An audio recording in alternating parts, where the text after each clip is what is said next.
अस्सलामुअलैकुम दोस्तों, आज इस वीडियो में हम बात करेंगे कि हम जब किसी दुकान से जैज़ का 100 का कार्ड लेते हैं या 150 का या 200 का, तो उसको मोबाइल में किस तरह चार्ज करते हैं, या फिर आप यूं भी कह सकते हैं कि कार्ड से मोबाइल में किस तरह लोड कर सकते हैं। आज मैं इस वीडियो में आपको मुकम्मल तरीकाकार बताऊंगा। बहुत ही आसान तरीका है। आपने कार्ड को स्क्रैच कर लेना। जिस तरह आपको स्क्रीन पर नंबर नज़र आ रहे हैं, नीचे से इस तरह के नंबर नज़र आएंगे और आपने ये कोड डायल करना। जिस तरह मैं ये कोड डायल कर रहा हूँ, सबसे पहले आपने *123 मिलाना है, यानी कि *123 उसके बाद आपने मुकम्मल नंबर डायल करना है जो स्क्रैच कार्ड के ऊपर दिया होगा।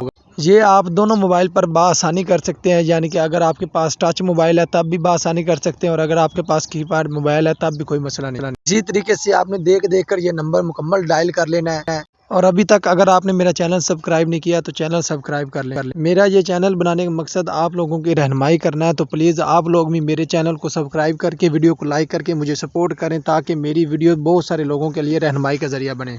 लो जी, फाइनली हमारा जो कार्ड मोबाइल में लोड हो चुका है। आप लोग स्क्रीन पर मैसेज भी दे सकते हैं। वीडियो देखने का बहुत शुक्रिया। ओके, अल्लाह हाफिज़।